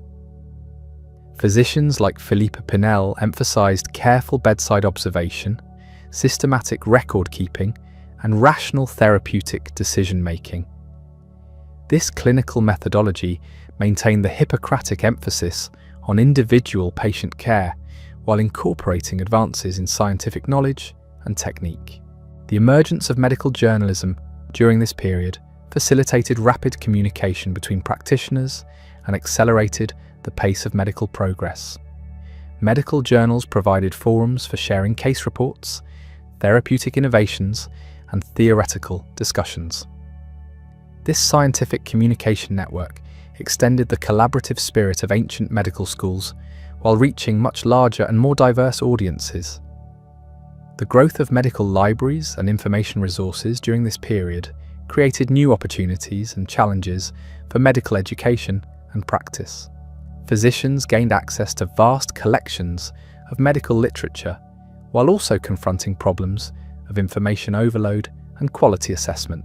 The development of indexing systems and bibliographic tools helped practitioners navigate this expanding knowledge base more effectively. As the 19th century dawned, the medical profession stood at a crossroads between tradition and innovation. The rational, observational approach pioneered by Hippocrates had proven remarkably adaptable to changing circumstances and advancing knowledge. Yet the accelerating pace of scientific discovery and technological innovation would soon test this classical foundation in unprecedented ways. The challenge for 19th century physicians would be maintaining the humanistic values and ethical principles of their ancient predecessors while embracing the revolutionary possibilities of modern science. The transformation would prove both profound and continuous, as each generation of physicians built upon the work of their predecessors while adapting to new circumstances and opportunities. Through all these changes, the fundamental commitment to careful observation, rational analysis, and compassionate patient care that had characterized the Hippocratic tradition would persist, providing moral and intellectual guidance for practitioners confronting the challenges of an increasingly complex and sophisticated medical science. The revolutionary changes that swept through 19th century medicine would test every assumption about the nature of disease, the mechanisms of healing, and the very foundations of medical knowledge. As steam engines transformed transportation and electricity illuminated the darkness, physicians found themselves confronting discoveries that seemed to overturn centuries of accumulated wisdom. Yet beneath the surface of apparent revolution, the essential spirit of Hippocratic inquiry continued to guide those who sought to understand the mysteries of human health and suffering. The discovery of anesthesia in the 1840s marked a watershed moment in surgical practice. For the first time in human history, physicians could perform complex operations without inflicting unbearable pain upon their patients. The public demonstrations of ether anesthesia at Massachusetts General Hospital drew crowds of skeptical physicians who witnessed what seemed like a miracle. Patients lay unconscious and motionless, while surgeons removed tumors, amputated limbs, and repaired injuries that would previously have required restraints and incredible tolerance for suffering. Yet this revolutionary advance raised profound questions about the nature of consciousness and the relationship between mind and body. Traditional medical theory had little framework for understanding how a chemical vapor could temporarily suspend awareness while leaving vital functions intact. Some physicians worried that interfering with natural pain responses might disrupt the body's healing processes. Religious authorities questioned whether it was proper to eliminate suffering that might serve divine purposes. These debates revealed how even beneficial innovations could challenge fundamental assumptions about the nature of medical intervention. The systematic study of anesthetic agents that followed their introduction exemplified the continuing relevance of Hippocratic observational methods. Physicians carefully documented the effects of different substances, dosages, and administration techniques. They recorded complications, studied individual variations in response, and developed protocols for safe and effective use. This empirical approach to understanding new therapeutic agents demonstrated how classical principles of investigation could be applied to revolutionary discoveries. The development of antiseptic surgery by Joseph Lister represented another paradigm shift that initially faced fierce resistance from the medical establishment. Lister's systematic application of carbolic acid to surgical wounds dramatically reduced the incidence of post-operative infection, transforming surgery from a desperate last resort into a reliable therapeutic option. Yet his theories about invisible germs causing surgical complications seemed to contradict established understanding of wound healing and disease transmission. The controversy that surrounded Lister's work illustrated the tension between empirical evidence and theoretical explanation that had always characterized medical progress. While skeptical colleagues could not deny the improved outcomes achieved through antiseptic techniques, they struggled to accept the underlying germ theory that Lister proposed to explain these results. This resistance reflected the natural conservatism of a profession that had learned to be cautious about embracing untested innovations. The gradual acceptance of antiseptic principles demonstrated how careful documentation and consistent results could eventually overcome theoretical objections. As more surgeons adopted Lister's methods and achieved similar improvements in patient outcomes, the evidence became overwhelming. This triumph of empirical observation over theoretical prejudice exemplified the continuing relevance of Hippocratic methodology in an age of rapid scientific advancement. The emergence of bacteriology as a distinct scientific discipline during the latter half of the 19th century provided a new framework for understanding infectious disease. The work of Louis Pasteur, Robert Koch, and their colleagues revealed a previously invisible world of microorganisms that caused many of humanity's most devastating illnesses.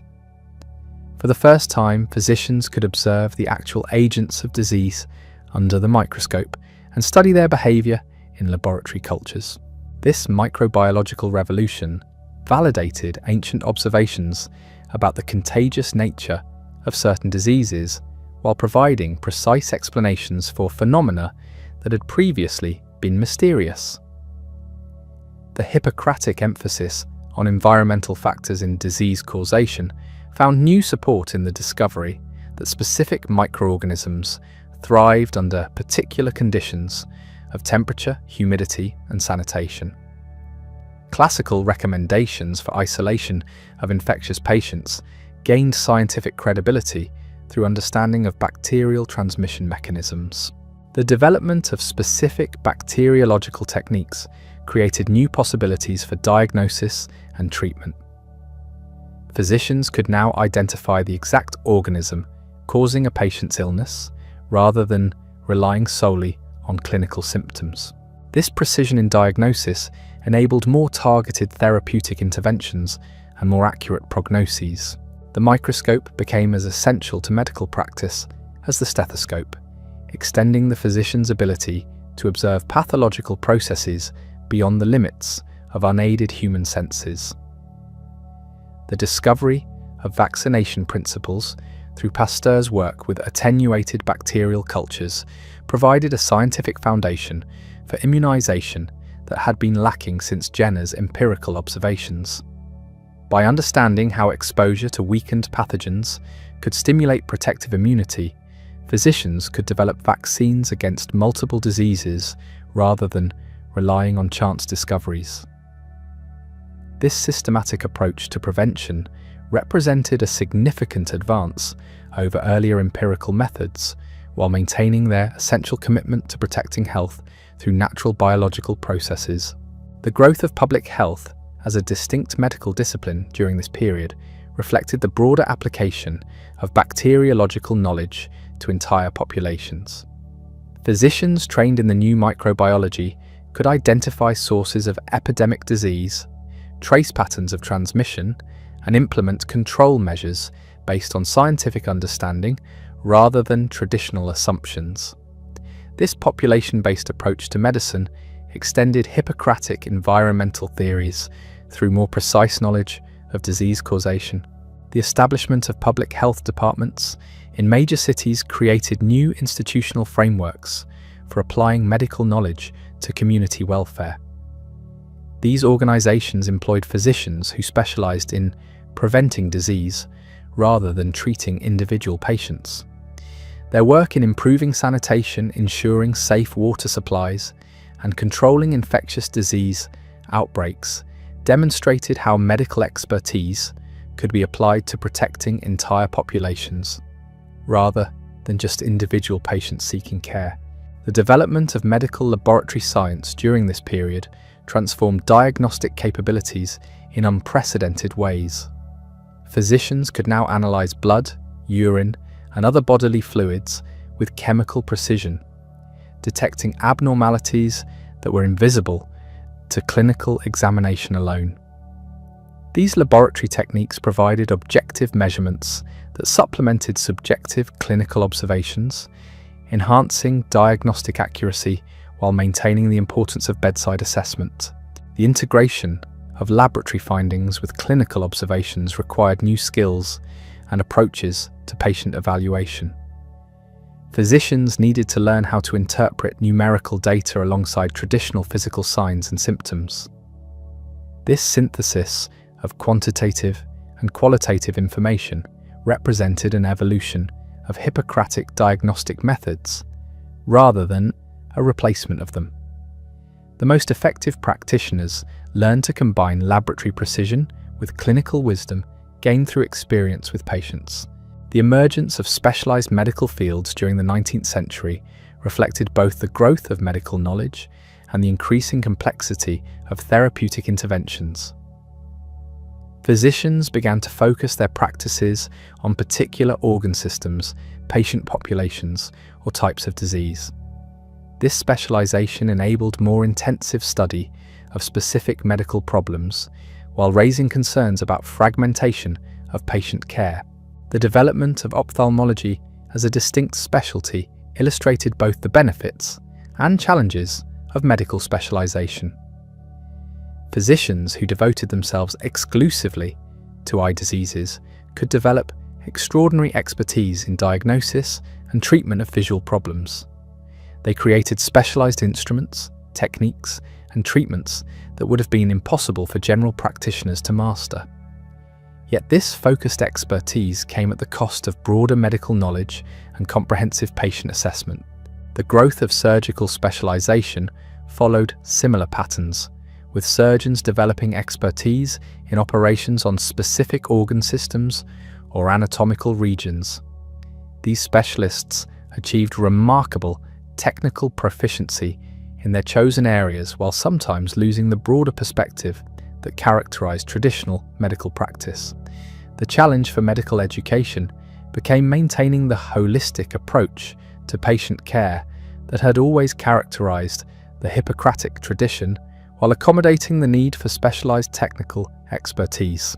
The establishment of medical specialty societies created new professional communities that facilitated the exchange of specialized knowledge while potentially fragmenting the broader medical profession.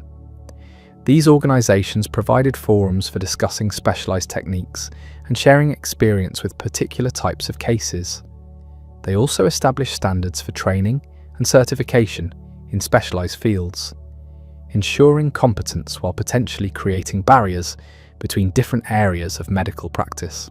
The development of nursing as a distinct healthcare profession during this period reflected changing concepts of patient care and medical teamwork.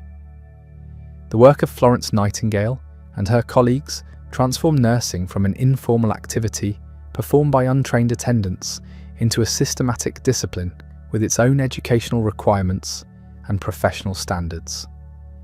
This development extended the Hippocratic emphasis on compassionate patient care while creating new forms of medical collaboration.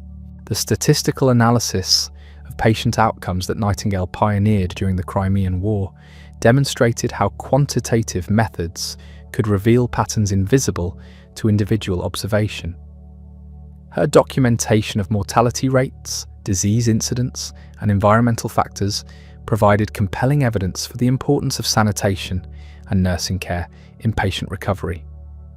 This statistical approach to medical evidence represented a significant advance in understanding the effectiveness of different therapeutic interventions. The professionalization of nursing also created new opportunities for women to participate formally in medical care. While women had always served as healers and caregivers in their communities, the establishment of nursing schools and professional standards provided systematic training and official recognition for their contributions. This development expanded the healthcare workforce while maintaining traditional emphases on compassionate care and attention to patient comfort. The growth of hospital medicine during the 19th century transformed the settings in which medical care was provided. Large urban hospitals became centers for medical education, research, and the treatment of complex cases that exceeded the capabilities of individual practitioners. These institutions created new opportunities for systematic observation of disease patterns and treatment outcomes, while potentially depersonalizing the physician-patient relationship that had always been central to Hippocratic practice. The development of hospital-based medical education represented a significant advance in clinical training. Students could observe large numbers of patients with diverse conditions, learning to recognize disease patterns and evaluate treatment responses. This exposure to varied clinical material provided more comprehensive education than had been possible through traditional apprenticeship arrangements. Yet it also risked reducing patients to teaching cases rather than maintaining focus on their individual welfare and dignity. The establishment of hospital record systems created new opportunities for accumulating medical knowledge through systematic documentation. Physicians could track patient outcomes over extended periods, compare the effectiveness of different treatments, and identify factors associated with successful recovery. This systematic approach to medical record keeping extended Hippocratic principles of careful observation while providing more comprehensive and reliable data for analysis. The emergence of medical research as a distinct activity during this period reflected growing recognition that advancing medical knowledge required systematic investigation beyond individual clinical practice. Physicians began to design controlled studies to test therapeutic hypotheses rather than relying solely on clinical experience and traditional authority. This research orientation represented an evolution of Hippocratic empiricism through more rigorous experimental methods. The ethical challenges posed by medical research required careful consideration of the physician's primary duty to individual patients.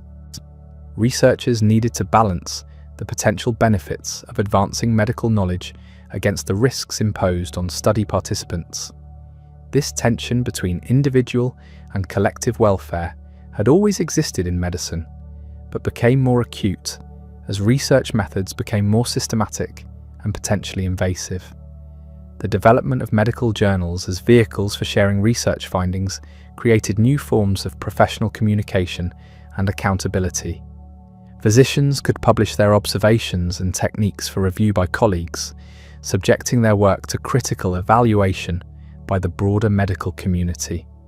This peer review process helped maintain standards of evidence and reasoning while facilitating the rapid dissemination of new knowledge. The growth of international medical communication during this period reflected the universal nature of scientific knowledge and the common challenges faced by physicians worldwide. Medical conferences, journals, and professional exchanges created global networks of practitioners who shared techniques, observations, and theoretical insights. This international collaboration extended the cosmopolitan spirit that had characterized Hippocratic medicine from its origins while reaching unprecedented scope and sophistication. The technological innovations that transformed 19th century life also influenced medical practice in numerous ways. The telegraph enabled rapid communication about epidemic diseases and medical emergencies. Railways facilitated the transportation of patients to specialized medical centers and the distribution of medical supplies to remote areas. Photography provided new methods for documenting pathological conditions and surgical procedures. These technological advances enhanced medical capabilities while maintaining focus on fundamental goals of healing and patient care. The chemical industry's development during this period expanded the range of pharmaceutical agents available to physicians. Synthetic compounds could be produced in standardized forms with consistent potency and purity. This pharmaceutical standardization improved therapeutic reliability while creating new challenges for understanding drug actions and interactions. Physicians needed to develop new knowledge and skills for managing an expanded therapeutic arsenal. The emergence of medical device manufacturing as a distinct industry reflected the growing complexity and sophistication of medical instruments. Specialized companies began producing stethoscopes, surgical instruments, and diagnostic equipment according to standardized specifications. This industrial production improved the quality and availability of medical tools while potentially distancing physicians from the craftsmanship aspects of their profession. The development of medical insurance and healthcare financing during this period reflected changing social attitudes toward medical care and professional services. As medical interventions became more effective and complex, they also became more expensive and less accessible to those of limited means. This economic dimension of healthcare raised important questions about the physician's obligations to serve all patients regardless of their ability to pay. The growth of medical education as a formal academic discipline created new institutional frameworks for training physicians and advancing medical knowledge. Medical schools developed systematic curricula that combined theoretical instruction with practical clinical experience. These educational programs maintain the Hippocratic emphasis on learning through observation and experience while providing more comprehensive and standardized preparation for medical practice. The establishment of medical licensing and regulatory systems reflected growing recognition of the need to protect the public from incompetent or unethical practitioners. These regulatory frameworks drew upon Hippocratic principles of professional responsibility while adapting them to more complex social circumstances. Licensing requirements ensured basic competence, while professional disciplinary procedures addressed violations of ethical standards. The emergence of medical malpractice law during this period created new forms of accountability for physician actions. Patients gained legal recourse when medical care fell below accepted standards, while physicians faced potential liability for negligent or harmful treatment. This legal framework reinforced professional obligations to maintain competence and provide appropriate care, while potentially creating defensive practices that might interfere with optimal patient treatment. The development of medical ethics as a formal academic discipline reflected growing complexity in the moral challenges faced by physicians. Medical ethicists began systematic analysis of issues like informed consent, end-of-life care, and resource allocation. These scholarly investigations extended Hippocratic ethical principles through more sophisticated philosophical analysis while maintaining focus on fundamental duties to patients and society. The international codification of medical ethics during this period created common standards that transcended national and cultural boundaries. Professional organizations developed ethical codes that addressed contemporary challenges while maintaining connection to classical principles of medical practice. These international standards facilitated cooperation between physicians from different countries while ensuring consistency in professional obligations and expectations. The growth of medical literature during the 19th century created both opportunities and challenges for practicing physicians. The proliferation of medical journals, textbooks, and treatises provided access to vast amounts of new knowledge while also creating problems of information management and quality assessment. Physicians needed to develop new skills for evaluating and synthesizing the expanding body of medical literature while maintaining focus on practical patient care. The emergence of medical criticism and review as distinct activities reflected growing recognition of the need to evaluate the quality and reliability of published medical information. Medical journals began employing systematic peer review processes to assess submitted articles. Professional organizations established standards for medical publications, while individual physicians developed skills for critically appraising medical literature. As the 19th century drew to a close, the medical profession had undergone transformations that would have been unimaginable to the ancient physicians of Kos. Yet beneath the surface of revolutionary change lay profound continuities with the classical tradition.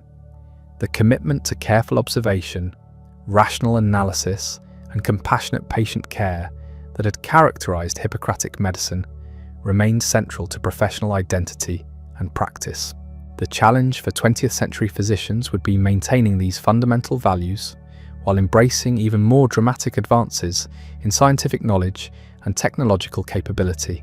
The dawn of the 20th century brought with it scientific discoveries that would fundamentally reshape humanity's understanding of life itself.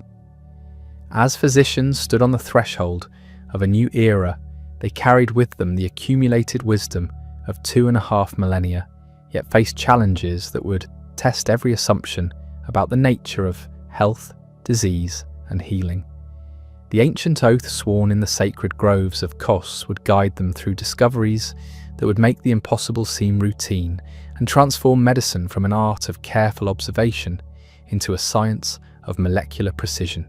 The revolution began quietly in a basement laboratory in London, where a young Scottish bacteriologist named Alexander Fleming returned from vacation to find his culture plates contaminated with an unusual mould. What might have been dismissed as sloppy laboratory technique instead became the foundation for one of medicine's greatest triumphs. Fleming's careful observation of how the mould had killed surrounding bacteria exemplified the Hippocratic spirit of learning from unexpected phenomena rather than dismissing them as mere curiosities. The development of penicillin and subsequent antibiotics represented a validation of the ancient belief that nature itself provided remedies for human ailments. Hippocratic physicians had long understood that certain plants and substances possessed healing properties, though they lacked the scientific framework to explain these effects. The discovery that microorganisms could produce powerful therapeutic compounds vindicated the classical approach of seeking medicines from natural sources while providing unprecedented precision in targeting specific disease processes. The systematic development of antibiotic therapy during the 1940s demonstrated how modern scientific methods could accelerate the ancient process of empirical discovery. Rather than waiting decades or centuries to accumulate clinical experience with new remedies, researchers could test potential antibiotics in controlled laboratory conditions and clinical trials. This scientific approach maintained the Hippocratic emphasis on careful observation while compressing the timeline for therapeutic validation from generations to years. The dramatic success of antibiotics in treating previously fatal infections created both unprecedented therapeutic power and new ethical responsibilities. For the first time in human history, physicians possessed medicines that could reliably cure diseases that had killed countless millions throughout recorded history. Pneumonia, tuberculosis, and other bacterial infections that had been death sentences became manageable conditions. This therapeutic revolution validated the ancient dream of conquering disease while creating new obligations to ensure equitable access to life-saving treatments. The emergence of antibiotic resistance during the following decades provided a sobering reminder that nature adapts to human interventions in ways that require constant vigilance and adaptation. Bacteria evolved mechanisms to survive antibiotic exposure, creating new challenges for physicians who had briefly imagined that infectious disease might be permanently conquered. This biological arms race demonstrated the continuing relevance of Hippocratic wisdom about the dynamic balance between health and disease, healing and pathology. The development of vaccines against viral diseases during the mid-20th century extended the preventive approach that had begun with smallpox inoculation. Jonas Salk's polio vaccine and subsequent immunizations against measles, mumps and other childhood diseases transformed public health by preventing illness rather than merely treating its consequences. This preventive orientation reflected the Hippocratic understanding that maintaining health was preferable to curing disease, while achieving it through scientific precision that earlier physicians could not have imagined. The mass vaccination campaigns that followed these discoveries created new models for applying medical knowledge to entire populations.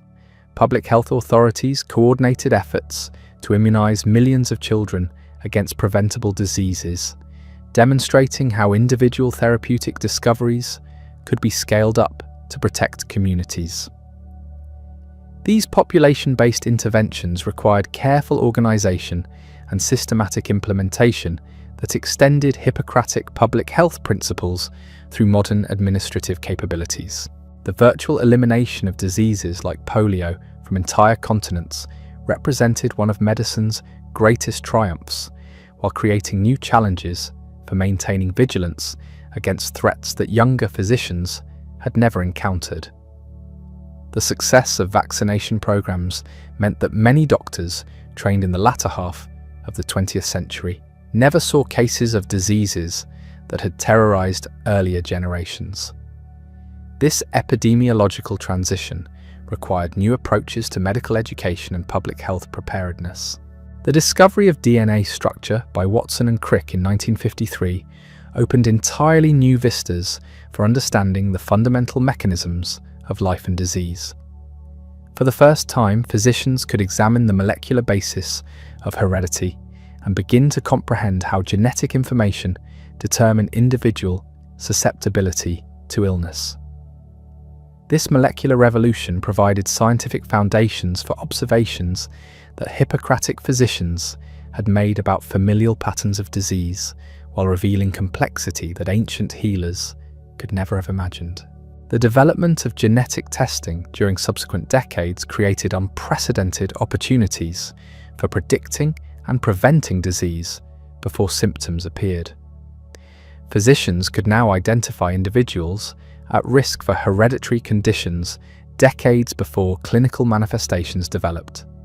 This predictive capability represented a profound extension of the Hippocratic emphasis on prognosis, while creating new ethical challenges about how to manage knowledge about future illness in healthy individuals.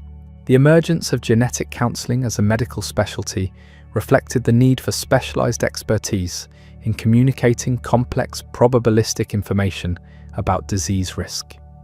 These practitioners combined technical knowledge about inheritance patterns with counseling skills designed to help patients and families make informed decisions about genetic testing and reproductive choices. This specialized communication role demonstrated how advancing medical knowledge required new forms of expertise while maintaining focus on individual patient welfare. The technological revolution that accelerated during the latter half of the 20th century transformed virtually every aspect of medical practice. Computers enabled sophisticated analysis of patient data. Medical imaging revealed internal anatomy with unprecedented clarity, and electronic monitoring provided continuous surveillance of vital functions. These technological advances enhanced diagnostic precision while potentially distancing physicians from the direct bedside observation that had always characterized classical medical practice. The development of intensive care medicine during this period created new possibilities for sustaining life in patients who would previously have died from critical illness or injury. Mechanical ventilators could breathe for patients whose lungs had failed. Dialysis machines could filter blood when kidneys stopped functioning, and cardiac monitoring could detect dangerous arrhythmias before they became fatal. These life support technologies demonstrated how engineering principles could be applied to maintaining biological functions. The ethical challenges created by intensive care capabilities required careful consideration of when technological intervention served patient welfare and when it merely prolonged suffering. Physicians needed to develop new frameworks for making decisions about starting, continuing, or withdrawing life support measures. These end-of-life dilemmas had always existed in medicine, but became more complex when technology could sustain biological functions indefinitely, regardless of prospects for meaningful recovery. The emergence of bioethics as a distinct academic discipline during the 1960s and 1970s reflected growing recognition that advancing medical capabilities required systematic ethical analysis. Philosophers, theologians, and physicians collaborated to develop frameworks for addressing moral challenges created by new technologies and treatment options. This interdisciplinary approach to medical ethics extended Hippocratic moral principles through more sophisticated philosophical analysis while maintaining focus on fundamental duties to patients and society. As the gentle waves continue their eternal dance against the shores of Kos, we find ourselves at the end of a journey that spans nearly 3 millennia of human healing. From the sacred groves where a curious young physician first questioned the gods of medicine to the gleaming laboratories where scientists unravel the secrets of DNA, the thread of Hippocratic wisdom has woven itself through every chapter of medical history. The oath sworn in ancient temples still echoes in modern hospitals.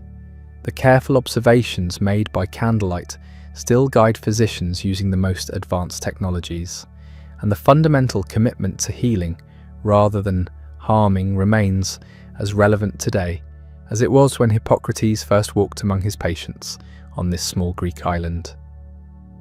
Rest now, knowing that the legacy of the father of medicine continues to touch every healing hand and guide every compassionate heart in the eternal human quest to understand and alleviate suffering.